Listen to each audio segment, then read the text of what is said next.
Now this is probably the scariest part of pre-med. But at the same time, funnily enough, everyone walks out of it saying that it was not too bad. And that's the MMIs.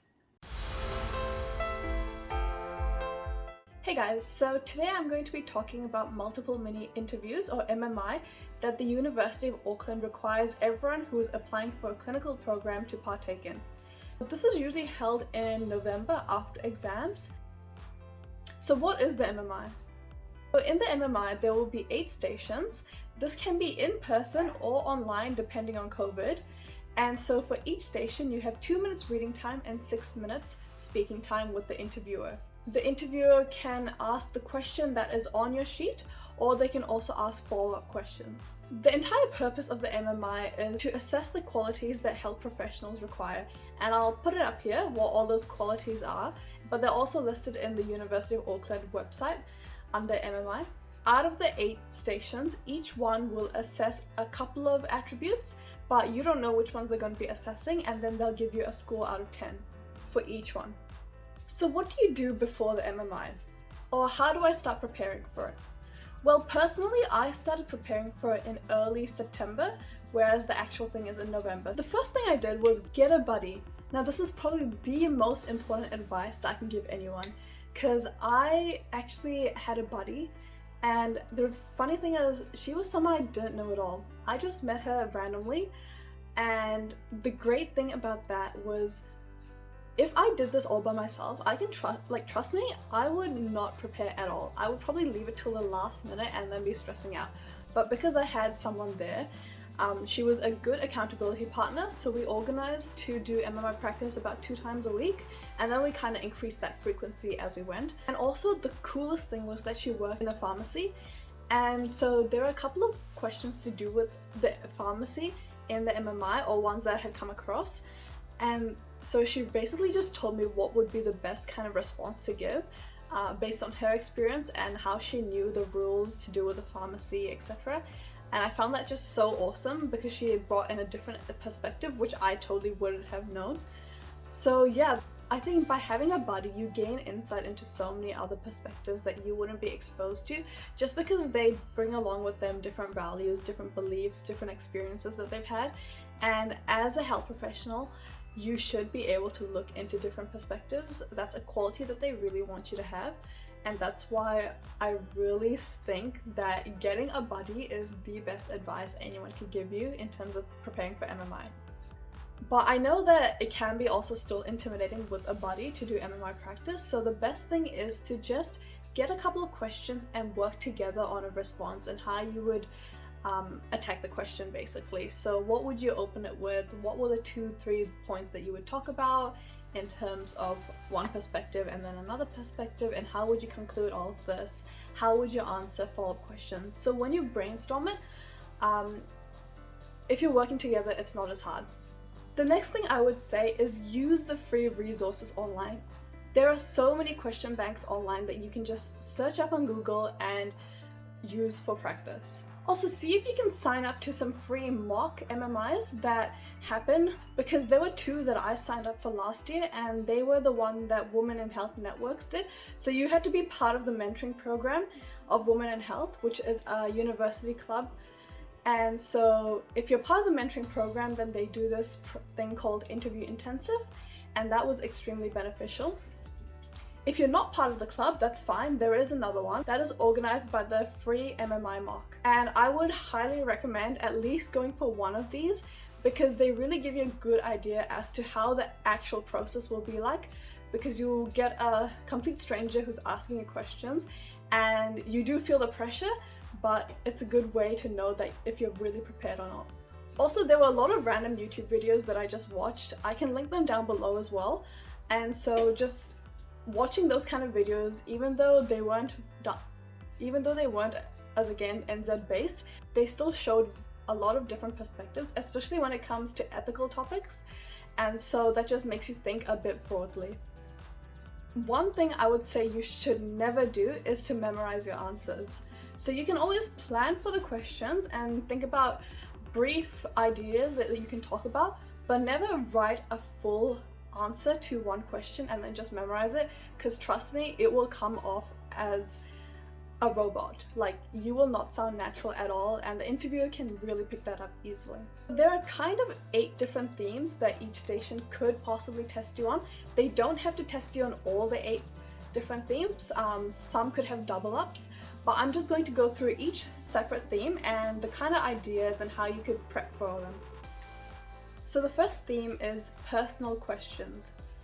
Now, this theme is basically asking you about how well you know yourself, how well you know the kind of characteristics you show, the kind of personality you have, your strengths and weaknesses, your skills such as being a good team player, being able to solve conflict or problem solve, showing signs of leadership, being empathetic, and how you could link how beneficial it is to have them as a future health professional as well. What will happen is usually you have to link those attributes or how you learned some of those attributes or gained some of those skills through a personal experience you had. But it's so important here to be genuine. Do not make up a complete lie and tell the interviewer, because they will pick it up. When you're telling a story though, you have to be careful to not spend a long time describing all the small details of the story, because what the interviewer wants is actually they want to know more about what you learned or how it taught you something. The best way to plan for this is I created a Word document and I literally wrote up all the key moments in my life where I learned something really important, and then just briefly wrote down the main ideas to do with each. And so whenever you think of one, jot it down so you formulate kind of like a bank of experiences. And they don't all have to be good things. They can be bad experiences that you had, because we still learn something from it. And neither do they also have to be huge moments. They can still be small things that happened. For example, teamwork. Everyone who did Health Sci Biomed did the Pop Health PBL teamwork project, right? So that's a good story to show teamwork if you don't have any other big significant moment where you had to show that trait. So think about the small moments as well. The next theme is awareness of your profession. So being a health professional means that you're going to be committed to a lifelong journey of learning. It is challenging, stressful, has long hours, and it also does have its benefits. And so this station basically shows whether you actually know what it means to work in that career field, or are you romanticizing it based on TVs, dramas, etc. They want to know if you've done the research. Another theme is the New Zealand healthcare system. So you want to make sure you know about the structure of the New Zealand healthcare system, as well as the hierarchy. And this was something that I did not know until I went to one of those free mock MMI things, and then I realized that I needed to do a lot more research on it. Junior doctor, resident, fellow, consultant, and all the other terms that there might be, and know about the different roles that they have and the importance they play in the healthcare system. You should know that they're planning to demolish all the DHBs and trying to bring it all into a centralized system called Health New Zealand, as well as giving Māori their ability to govern their own affairs under Māori Health Authority. So that's something that was really important last year. It's a good idea to know the difference between public and private healthcare, as well as the key features of rural healthcare and what are the disadvantages that they face, what are the advantages. Because rural settings, they are close-knit communities, they lack specialized staff and also have a shortage of staff. So do a bit more research onto those ideas. And the next theme is Māori and Pacific communities. You should really know about Te Tiriti o Waitangi and your obligation to the Treaty of Waitangi. You should be aware of how health inequities arose, and that's due to the differences in translation as well as the effect of colonization, because Māori communities faced cultural subjugation, they lost a lot of their economic resources, they lost a lot of their land, and those effects are still seen today in society, where they have a lot of health inequities and they have higher rates of mortalities versus Pākehā. So it is really important that you know why those inequities have come to be and how you can act to reduce those inequities. You should also know the 3 principles, so protection, partnership, and participation. If there is anyone who doesn't know where to start learning about these things, I can put a link down below. Have a read of that. I found that was a really good document. Also, as previously said, definitely know the difference between inequalities and inequities, because it is a big difference and you don't want to be mixing up the two. I guess a bit of Pop Health 111 content would definitely help with this, so if you want, you can go and revise that content, but it's not like you need to know every single thing from it. The next theme is ethical topics. So the key thing about this is these questions are very complex and you need to appreciate that. And what I mean by complex is the answer isn't just black and white. It can be different depending on your beliefs, your morals, your values, your different perspectives, etc. But one thing I would definitely say to do in order to prepare for it is to do research on the 4 ethical pillars of medicine. So that's beneficence, non-maleficence, justice, and patient autonomy. For ethical topics, you also want to show both perspectives of the story. So how you could create like a structure is you talk about one side of the perspective and maybe why you believe in that side, and then you talk about another side and maybe why you might not believe as much in that side based on your values, etc. Basically what they want to see is whether you can weigh up the pros and cons of a situation and come to an overall conclusion. And don't think that the interviewer will judge you based on what you will say. They also understand that multiple perspectives exist and they are open-minded individuals, and they want to see that you are also open-minded individuals as well. You could also possibly look at news. So last year the abortion bill came into place, euthanasia bill came into place, even COVID, the vaccine mandate. So all of these are ethical topics that you can do a bit of research on, formulate your own opinion, and see what other perspectives there are. The next theme is LGBTQIA+ topics. So this is a new topic that they integrated last year, and it's an extremely important topic as well. A lot of people need to be educated in, especially if you're going to be a health professional as well. This is because we live in a society where a lot of identities exist these days, and it's so important to be educated on how to speak to someone else in a respectful manner. The key ideas here that you want to make sure you know is about using correct pronouns, knowing the important definitions and terminologies such as non-binary, top and bottom surgery, and also showing a respectful attitude that is willing to learn by asking questions. Because yes, we don't know every single thing about all of the communities out there, but if you're willing to learn and ask questions, then that's such a good quality to have. You also want to understand that these communities experience health inequities and have high rates of mental illness and suicide rates, and just the idea that the healthcare system today isn't really designed for them and to represent their needs as well. So we as future health professionals need to know how we can work to create a culturally safe and culturally competent environment for them. Next theme is current events. So this is your time that if you're not a person who reads the news, you should get started, because they will be asking questions on different topics that have come up throughout the year in New Zealand. Now, I'm not saying that you need to read every single article piece, because that's going to take way too much time and is basically impossible. Just read the key ones that were really important. So last year that was like the COVID mandate, conversion therapy ban, and yeah, there's a lot going on these days, so make sure you are knowledgeable in that. So take a note of all of these topics that do come up this year and go and form an opinion yourself and where you stand, and then once again look at other perspectives as well. The next one is the role play station. So last year, because there was COVID, my interviews were online and we didn't have this role play station because it's basically impossible to do that online. So we had a break where we just showed like the paperwork stuff, and then we could chill for the 8 minutes.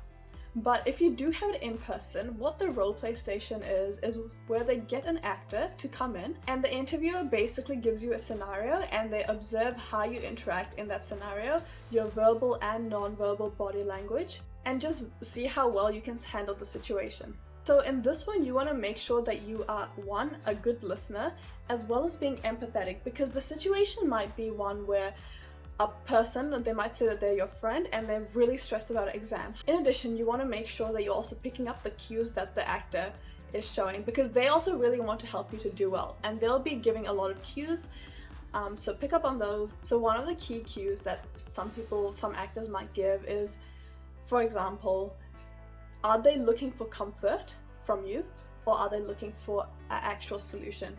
Because depending on what you say, that shows whether you're a good listener.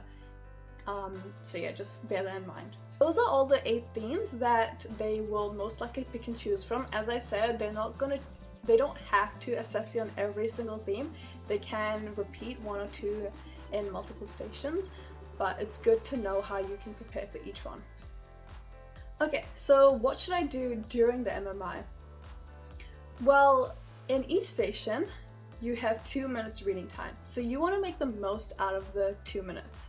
How I would go is brainstorm at least 2 or 3 ideas that you can talk about that show different perspectives. And then when you go in, 6 minutes might seem like a long time, and it is a bit, but you don't have to fill up the entire time. You will be so relaxed because you'll enjoy the process, since it's more like a conversation with the interviewer than like a dramatic monologue, you know. While you're giving your response, don't ramble on. If you finish stating all your thoughts, then just end it with, "and that's what I believe." If you do have any questions or doubts regarding what you were asked to respond to, then clear those up, because they don't want you to make any assumptions. As a healthcare professional, you shouldn't be making assumptions. So do that first. If you do have any doubts, ask questions to them and they'll be happy to clear it up, and then give your response. Also, the scary thing is there will most likely be some interviewers who are playing the good cop card, and then some interviewers who are playing the bad cop.